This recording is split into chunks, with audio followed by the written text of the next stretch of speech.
Hello, my name is Mikel Esquivel, and today I'm going to give you a walking tour of Coronado, mainly around the actual Hotel del Coronado, but there actually is a lot to cover. Like just right now where I'm standing, it's like pretty much 50% of what I want to say is right in front of me. Okay, so right now, the reason I'm here, I picked this location specifically, is because Coronado.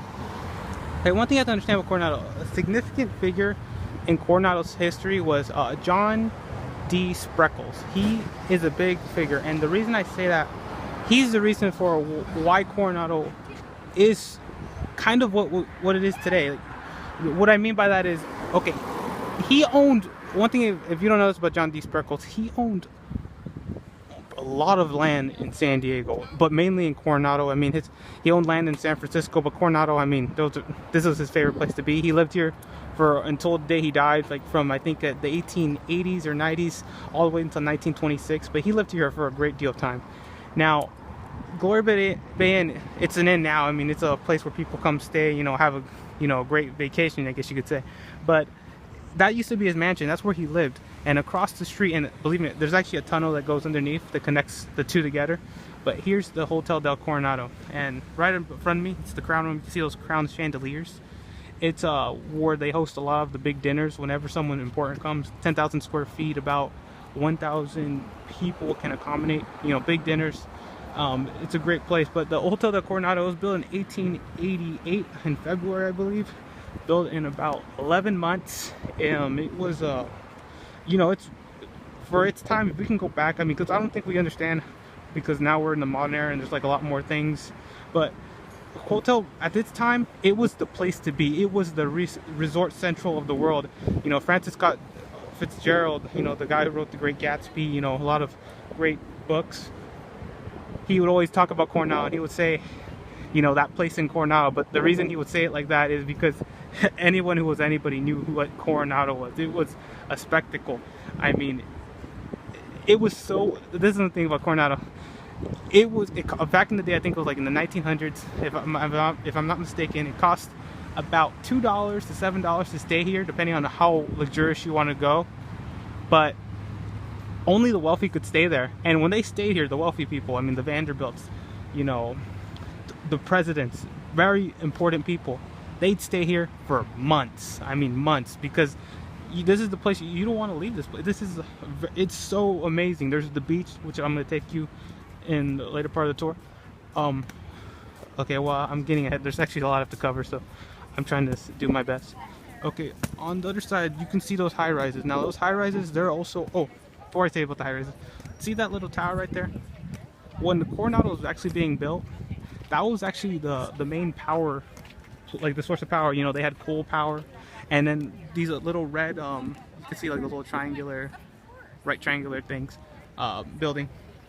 That's where the factory was, where they would build whatever it is they need to build to put this thing in 11 months. I mean, imagine that. I didn't mention it, but they imported the wood from Oregon and San Francisco, and I mean, they had to wrap it. I mean, it's not like it is today where you could just go to the store and get all your supplies. I mean, it's completely different. There's the high rises. Okay, let me get back to the high rises. Those high rises, the reason they are significant is because, okay, they should not be there. Now, why do I say they should not be there?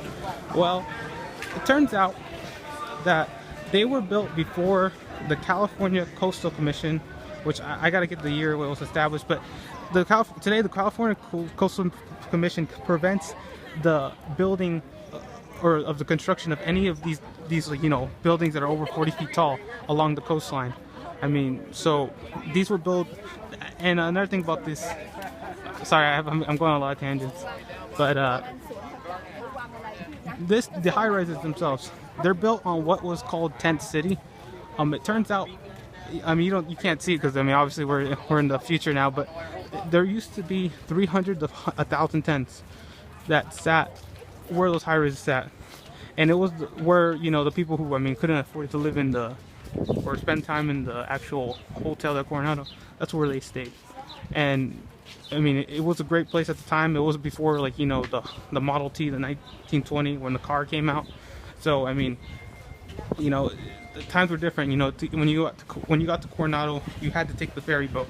That's the only way, or you wouldn't be able to come here.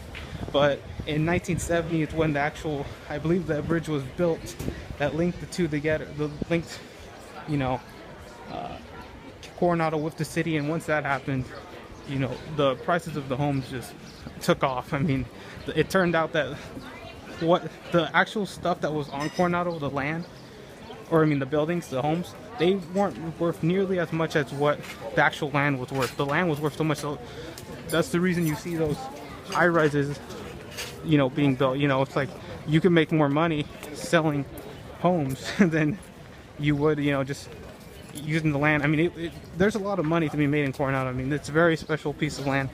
Now, right now, I'm walking in the, what I think it's like the back of Coronado, where, you know, the beach is right ahead. But this is where they host a lot of parties, you know, a lot of weddings. I mean, I run here a lot, and just the other day when I was running, I saw about 3 weddings. You know, women in their wedding dresses with their husbands, you know, getting married. You know, their families are there. They have the chairs sat or arranged. You know, you got the flowers, everything. I mean, it's really a spectacle. And that's another thing. I should have said this about Coronado sooner, but Coronado, it was the place to be. It was a resort place. It was where people came when they wanted to, you know, settle down, relax, and have a good. I mean, it was the place to be. I mean, I love it. I don't even take advantage of it as nearly as much as I should, but I run a lot here. I run a lot around here, but it's a great place to be. Really. And about this beach, one thing to note about this beach, it actually wasn't always here. One thing, there's a big military influence in Coronado, and by military influence, what I mean, the military actually they own North Island, and pretty much the SEALs own South Island. There's the Navy amphibious base in South Island below, down there way where I'm pointed, and the North Island's up above. And you know, they were taken over by, you know, the military when we entered the war. I mean, we wanted experienced pilots, and there was a guy by the name of Glenn Curtis. He started, you know, a little plane school, you know, trained pilots. He trained the first actual Navy pilot. He also, I forgot what was the story? Give me a second. I'll talk about, maybe I'll mention it somewhere else. But yeah, so basically, there was this thing of eminent domain. Pretty much when we entered the war, we didn't really know, or we didn't have a place to train our pilots. So, you know, Glenn Curtis, who got a lease from, you know, John C. Spreckles to make the school, well, the Navy wanted it, or the military wanted it, but rather, you know, FDR, and they got it. And that was the first case of eminent domain, and it's unfortunate, but, you know, it's life. I mean, you can't really control certain things. Right now I'm walking. These are some of the new timeshares on the Hotel del Coronado. They actually happen to be, what is it? I think they were built about 8 years ago, if I'm not mistaken. But they're really, you know, they're like nice miniature Hotel del Coronado buildings, really special. I mean, you're usually not lived in. Like right now, I'm walking, you don't see anybody, and you would think they would be there, but they're not. And it's usually because they're only used for the first, like, about 3 months, you know, during like the summer when people want to come, they live in Coronado. But yeah, they're pretty much most of the time sitting vacant. It turns out that I think Jimmy Carter was here just recently, or I forget if it was Sandra Bullock or Jimmy Carter, but you know, he had a lot of people over, and you know, they had their parties. Oh, I'm running out of time. It's 9 minutes.